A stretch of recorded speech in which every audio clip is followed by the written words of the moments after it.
Secretary of State Marco Rubio sitting down exclusively with Fox, discussing the latest on the Middle East, as well as the ongoing situation in Latin America. The man who interviewed him, Chief Foreign Correspondent Trey Yingst, joins us now with more. Hey, Trey. Yeah, hey guys, good morning. Secretary of State Marco Rubio indicated that both Israel and Lebanon want peace, but it's the Iran-backed Lebanese militant group Hezbollah that is getting in the way. He said the talks so far between Israel and Lebanon have been successful toward reaching a broader agreement. I asked the secretary about the Israeli buffer zone in southern Lebanon that's putting distance between the citizens of northern Israel and this Iran-backed proxy group. Hezbollah has routinely launched attacks against Israeli civilians along the border. They have fired thousands of rockets into Israel.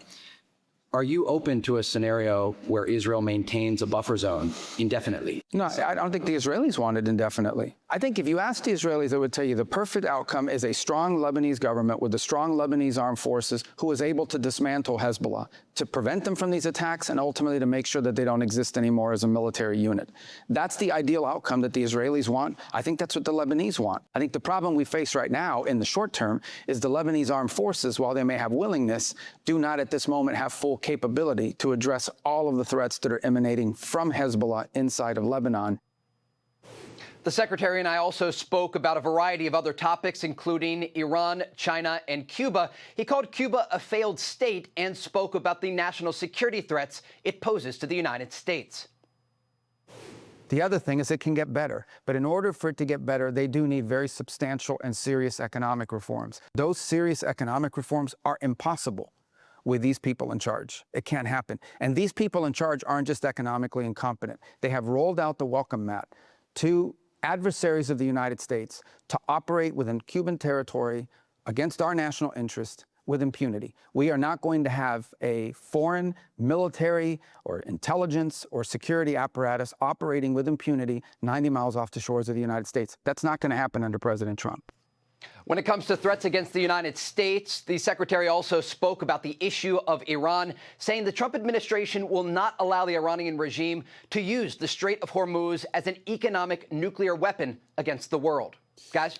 You know, it's interesting, Trey. I saw you last night, this great interview. That you made a lot of progress and a lot of news. The one thing with Cuba, do you get the sense that that's his portfolio, that that's the first thing when he opens up his folder that he's focusing on these days? I get the sense that the secretary is looking at a variety of threats against the United States, and he understands the proximity of Cuba and why that is an important discussion to have. But also, more broadly, we talked about Iran, and I think this was really the focus of our interview, understanding that there are questions about whether or not Operation Epic Fury will resume.